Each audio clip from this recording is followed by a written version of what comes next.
공파까지 뜯어냈으니 이제 진짜 끝이지. 서류상 아내한테서. 평생을 희생하며 살아온 64세 약사 이하연의 인생이 남편의 비밀 통화 한마디로 완전히 뒤바뀌는 순간을 목격하시겠습니다. 오늘의 이야기 시작합니다. 구독과 좋아요 눌러주세요. 겨울 햇살이 창문을 통해 스며들던 2024년 12월 서울중앙병원 특실에는 무거운 정막이 감돌았습니다. 이하연은 남편 한기태의 신장이식 수술 동의서를 앞에 두고 잠시 망설였죠. 64세의 손길에는 세월의 흔적이 고스란히 담겨 있었습니다. 까맣게 변한 손톱 밑의 흙자국은 40년 넘게 가족을 위해 헌신한 증거와도 같았어요. 서명만 하면 됩니다. 간호사의 말에 하연은 천천히 고개를 끄덕였습니다. 펜을 쥐는 순간 문득 19살 때의 기억이 밀려왔어요. 경북 봉화의 새벽밭에서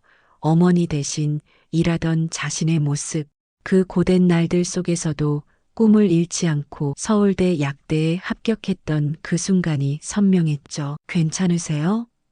간호사의 목소리에 하연은 현실로 돌아왔습니다. 남편은 병실 침대에 누워 휴대폰을 만지작거리고 있었어요. 40년이 넘는 세월 동안 그는 하연의 헌신에 기대어 살면서도 사랑한다는 말만 반복했죠. 말뿐인 사랑이었습니다. 하연은 동의서에 서명한 후 창밖을 바라보았어요. 눈 내리는 병원 정원에서 젊은 부부가 아이와 함께 웃고 있었습니다. 자신도 한때 그런 꿈이 있었죠. 하지만 부잣집 며느리라는 조건에 현혹되어 약사라는 직업 대신 아내라는 역할을 선택했습니다. 그것이 첫 번째 희생이었어요. 곧 수술실로 데려갈 겁니다. 의사의 말에 하연은 남편의 이마에 가볍게 입맞춤했습니다. 기태는 그저 무표정하게 고개를 끄덕였어요. 그 순간에도 하연의 마음 한구석에는 무언가 불안함이 자리 잡고 있었습니다. 40년간의 결혼 생활, 그 긴 시간 동안 진정한 사랑을 느꼈던 적이 있었을까요? 하연은 마음속으로 자문했습니다. 그렇게 수술 준비가 끝나고 기태는 마취 전 투약을 위해 옆방으로 이동했어요. 하연은 잠시 홀로 남겨진 병실에서 창밖에 눈 내리는 풍경을 바라보며 지나온 세월을 되돌아보았습니다. 눈물이 그녀의 뺨을 타고 흘러내렸죠. 이하연이 남편의 병실로 돌아왔을 때 한기태는 마취가 덜 깬 상태로 휴대폰을 손에 쥐고 있었습니다. 반쯤 열린 눈으로 무언가를 중얼거리는 그의 모습에 하연은 발걸음을 멈췄어요. 그리고 그 순간 하연의 인생을 뒤바꿀 말이 기태의 입에서 흘러나왔습니다. 공파까지 뜯어냈으니 이제 진짜 끝이지. 서류상 아내한테서. 기태의 목소리는 평소와 달리 냉랭했죠. 하연은 숨을 죽인 채 문 앞에 서 있었어요. 이어서 기태가 누군가와 통화를 시작했습니다. 은서야, 다 끝났어. 이제 우리 차례야. 통화 내용을 들으며 하연의 손이 떨리기 시작했죠. 40년을 함께한 남편의 입에서 나온 말은 믿기 힘들 정도로 잔인했습니다. 이 여자 콩팥 하나에 30억이면 비싼 거지. 평생 나한테 바친 인생값으로는 싸다고.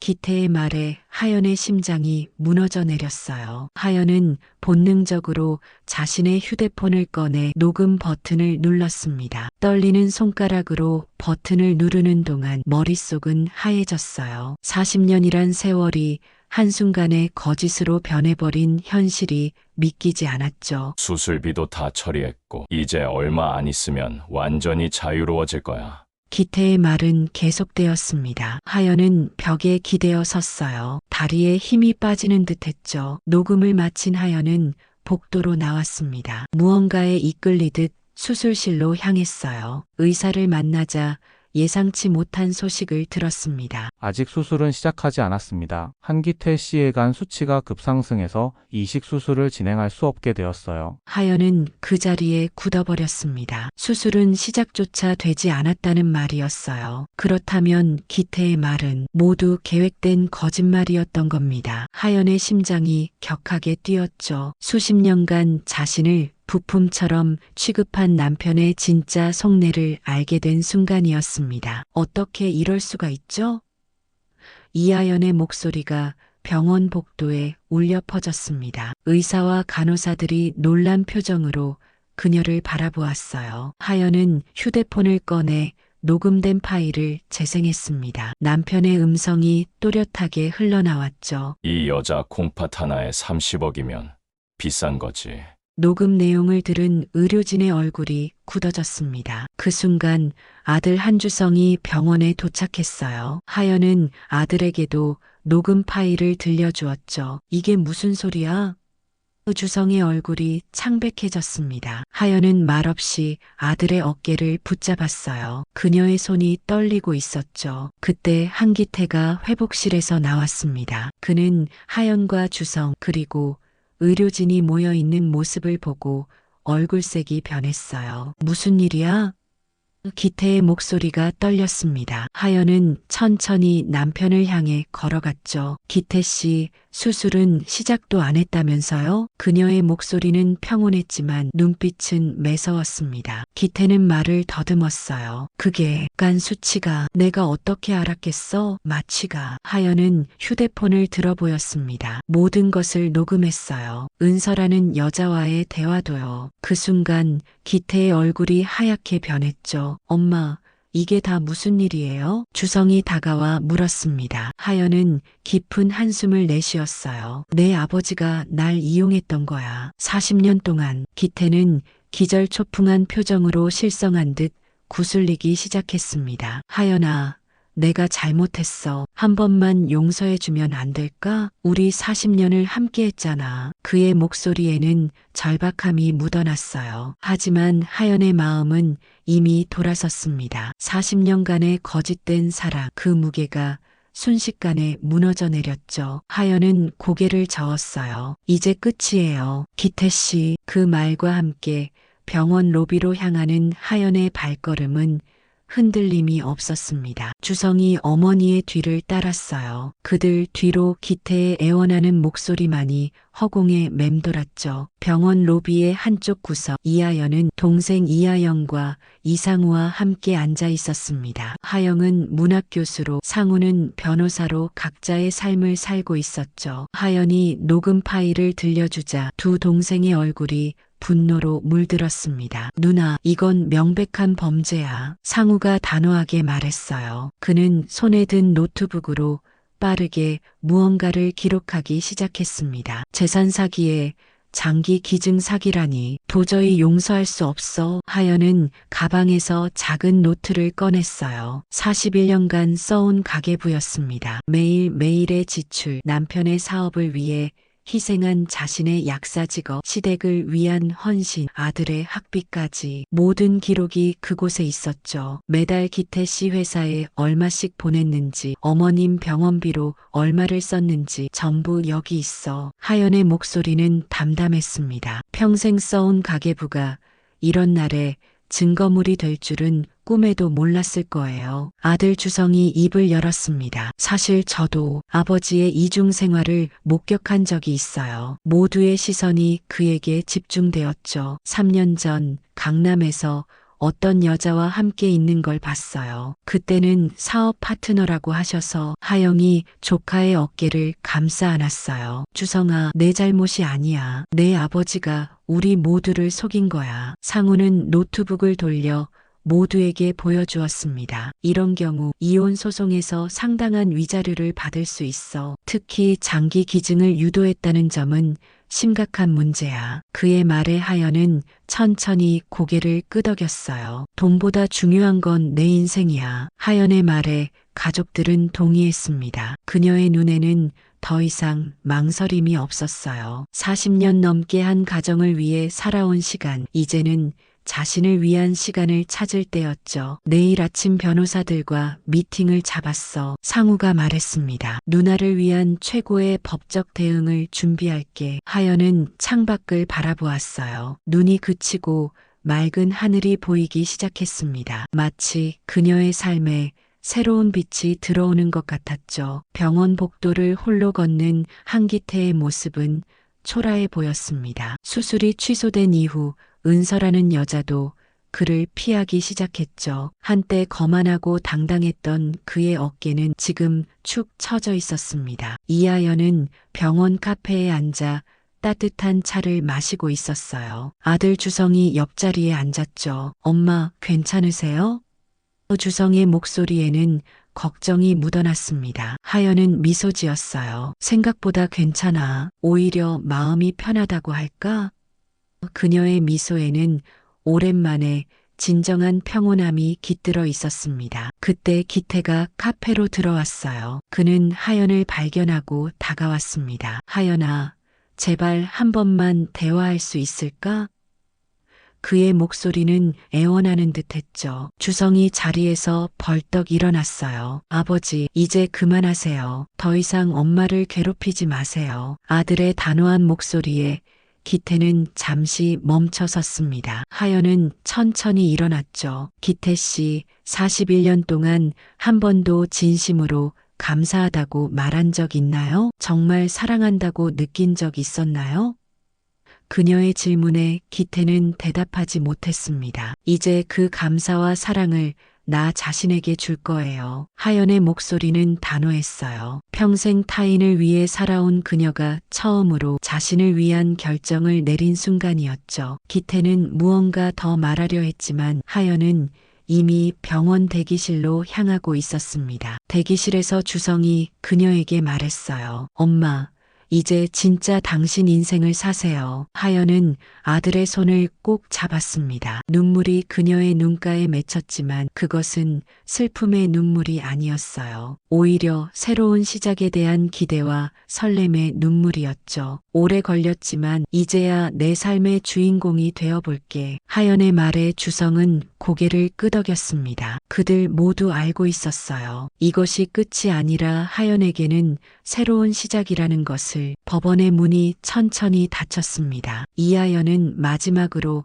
한기태를 바라보았어요. 협의 이혼 조건으로 위자료 150억을 수령하는 서류에 방금 서명을 마친 후였죠. 기태의 눈에는 후회의 빛이 어렸지만 이미 너무 늦었습니다. 축하해요, 하연 씨, 변호사가 말했어요. 이렇게 깔끔하게 마무리되다니 다행이네요. 하연은 미소 지었습니다. 돈보다 더 값진 건 내 삶을 되찾았다는 거예요. 그녀의 목소리에는 확신이 담겨 있었죠. 41년간 자신을 짓눌러온 짐에서 벗어난 기쁨의 눈물이 그녀의 뺨을 타고 흘러내렸습니다. 법원을 나서는 하연의 발걸음은 가벼웠어요. 동생 하영이 그녀의 팔을 잡았죠. 언니, 이제 어떻게 할 거야? 하연은 하늘을 바라보았습니다. 봄빛이 완연한 하늘이 그녀를 반겼어요. 나 여권 만들러 갈 거야. 평생 한 번도 해외여행을 못했거든. 집으로 돌아온 하연은 오랫동안 잠들어 있던 자신의 꿈을 하나씩 떠올리기 시작했습니다. 요가 학원에 등록하고 노트북으로 여행 정보를 검색했어요. 화면에 비친 자신의 모습을 보며 이게 나였어? 라고 놀라워했죠. 재산은 법적으로 깔끔히 정리되었습니다. 하연은 그동안 미루었던 일들을 하나씩 해나갔어요. 요가 클래스에서 만난 또래 여성들과 친구가 되었고 함께 여행 계획을 세우기 시작했죠. 유럽 여행은 어때? 요가 수업 후 친구들이 제안했습니다. 하연은 환하게 웃었어요. 평생 꿈꿔왔던 거예요. 집에 돌아온 하연은 오랫동안 방치해 두었던 자신의 방을 정리했습니다. 서랍 깊숙이 보관해 두었던 서울대 약대 졸업장을 꺼내어 벽에 걸었어요. 그리고 평생 꿈꿔왔던 일기를 쓰기 시작했죠. 오늘부터 나는 이하연이라는 사람으로 살아갈 거야. 그녀는 일기장에 적었습니다. 창밖으로 별이 빛나는 밤하늘이 그녀를 응원하는 듯 했어요. 봄이 지나고 여름이 왔습니다. 65세가 된 이하연은 인천공항에 서 있었어요. 생애 처음으로 유럽 배낭여행을 떠나는 순간이었죠. 요가 클래스에서 알게 된 60대 여성 4명과 함께 결성한 뉴라이프 시스터즈라는 여행 모임이었습니다. 하연 씨, 여권 찾았어? 김미자가 물었어요. 하연은 가방에서 반짝이는 새 여권을 꺼내 보였습니다. 그녀의 눈에는 설렘이 가득했죠. 비행기 안에서 하연은 창밖을 바라보았어요. 구름 위로 날아가는 비행기처럼 그녀의 마음도 높이 날아오르는 듯 했습니다. 지금까지는 누군가의 딸, 아내, 엄마였지만 이제는 내가 나로 사는 시간이에요. 그녀는 친구들에게 말했죠. 파리의 에펠탑, 로마의 콜로세움, 바르셀로나의 가우디 건축물. 하연은 모든 것이 신기했습니다. 쿠킹 클래스에 참여하고 미술관을 투어하고 말을 타기도 했어요. 평생 꿈꿔왔던 일들을 하나씩 이루어 나가는 기쁨은 그 무엇과도 바꿀 수 없었죠. 베니스의 한 카페에서 하연은 손자와 영상통화를 했습니다. 할머니, 왜 이렇게 예뻐 보여? 5살 손자의 순진한 질문에 하연은 웃음을 터뜨렸어요. 할머니가 행복해서 그런가 봐. 할머니 모델 같아.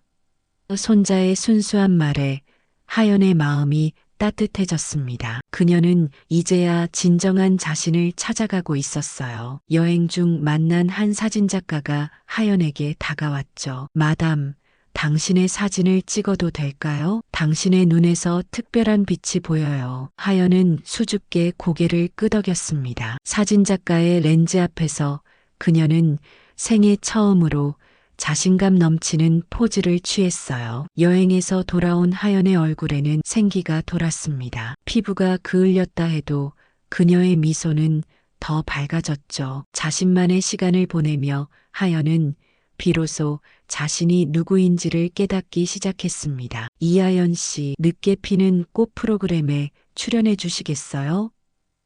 한 방송사의 제안이 왔습니다. 하연의 이야기가 입소문을 타고 퍼진 후였어요. 처음에는 망설였지만 하연은 용기를 내어 수락했죠. 늦었다고 생각할 때가 제일 빠르다는 말을 남기며 방송 스튜디오의 밝은 조명 아래 하연은 떨리는 마음으로 카메라 앞에 섰습니다. 진행자가 물었어요. 65세에 새로운 삶을 시작하셨는데 어떤 기분이신가요? 하연은 깊게 숨을 들이마셨습니다. 마치 인생의 봄을 다시 맞이한 것 같아요. 너무 늦었다고 생각했지만 사실 지금이 가장 좋은 시간이었습니다. 그녀의 진솔한 대답에 스튜디오는 따뜻한 박수로 가득 찼죠. 방송 이후 하연에게는 수많은 메시지가 도착했습니다. 비슷한 상황에 처한 여성들이 용기를 얻었다는 내용이었어요. 하연은 그 메시지들을 하나하나 읽으며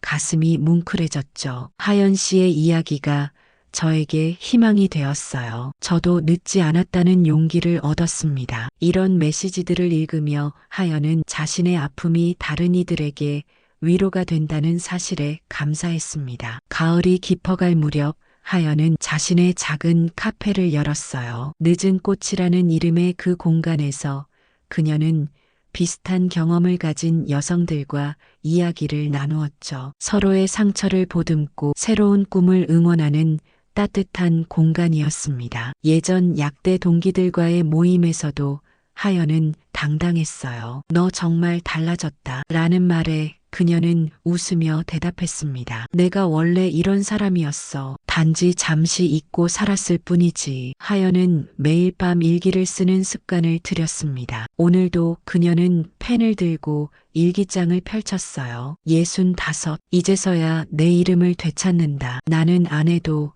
엄마도 아닌 이하연이다. 오늘부터 매일이 나의 첫날이다. 창밖으로 별이 빛나는 밤하늘을 바라보며 하연은 미소 지었습니다. 늦게 찾은 자유하지만 그 어느 때보다 빛나는 삶의 순간이었어요. 오늘의 이야기가 마음을 울렸다면 구독과 좋아요, 댓글 부탁드립니다.